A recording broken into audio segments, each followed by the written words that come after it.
The Galerie door was the most exclusive art sanctuary in Paris. Its walls were white, silent, and judgmental. The man who ruled this kingdom was Julian Vane, a critic whose single word could turn a canvas into millions or a pile of trash. Julian loved beauty, but he hated the people who made it. To him, artists were just tools, to be used and discarded. Then there was Luca. To the patrons of the gallery, Luca was the man in the gray jumpsuit who mopped the floors at 4 a.m. He was invisible. He was the trash collector who emptied the bins of half-finished sketches and dried paint tubes. Julian Vane had a secret, however. His genius, new discovery, a mysterious artist named Sora, was actually Luca. Julian had found Luca's sketches in the trash 3 years ago. Instead of hiring him, he had blackmailed him. Luca was undocumented, struggling, and desperate.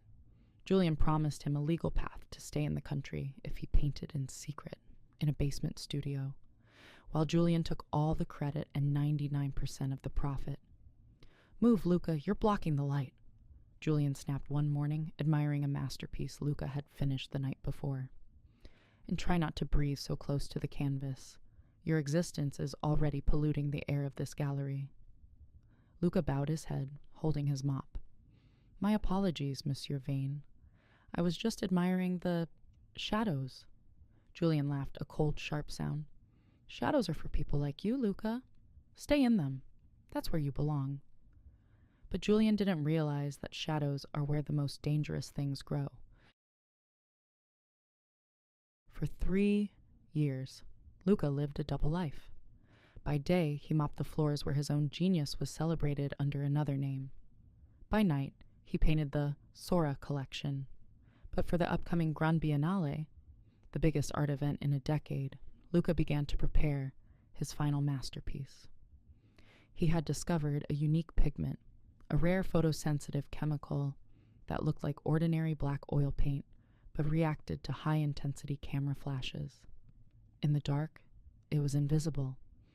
Under a flash, it revealed a completely different image hidden beneath the surface. Julian Vane was planning to unveil the Sora centerpiece, titled The Golden Empire, to a room full of the world's wealthiest collectors and the international press. He had even invited the Ministry of Culture, hoping to secure a knighthood for his contribution to the arts. Luca worked on the canvas for 6 months. On the surface, it was a breathtaking landscape of Paris at dawn, the kind of commercial, beautiful work Julian loved to sell.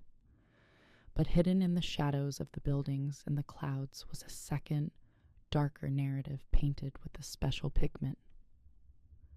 "This is it, Luca," Julian whispered, looking at the finished work. "This painting will make me a god, and you? You can have an extra 10 euros this week. Don't spend it all at once." Luca looked at the canvas. "It's my best work, monsieur. It reveals the truth about everyone involved." Julian didn't even listen. He was too busy practicing his speech in the mirror. The night of the Grand Biennale, the Magci arrived. The Galerie door was filled with the scent of lilies and expensive champagne. Julian Vane stood in the center of the room, wearing a velvet tuxedo, basking in the spotlight. Luca stood at the back, holding a tray of empty glasses, still wearing his worker's uniform. "Ladies and gentlemen," Julian announced, his voice echoing off the marble walls, "tonight, I present to you the soul of modern art, the Golden Empire, a work of pure light discovered and nurtured by my own hand." The lights dimmed. A single spotlight hit the massive canvas. The crowd gasped. It was beautiful. Gold, light, and perfection. "And now," Julian shouted, for the press. Capture the moment that changes history." Dashusher, dozens of professional photographers, stepped forward. The room exploded into a blinding sequence of high-intensity flashes. Pop, pop, pop, pop, pop. Suddenly, the crowd didn't cheer. They gasped in horror. People began to whisper, then point, then scream. Julian Vane looked at the canvas and his heart stopped. Under the intense light of the camera flashes, the Golden Empire had transformed. The beautiful buildings of Paris had vanished. In their place, the hidden pigment revealed a haunting, hyper-realistic depiction of Julian Vane himself. But he wasn't a god. The painting showed Julian in the basement, screaming at a young, exhausted Luca. It showed Julian forging Luca's signature. It even showed a ledger, painted with microscopic detail, listing the illegal payments Julian had made to hide Luca's identity. The shadows of the clouds had become words. I am the trash collector. He is the trash. The photographers didn't stop. They kept clicking, and with every flash, the evidence of Julian's crimes became clearer, burned into the retinas of the elite and the sensors of the world's cameras.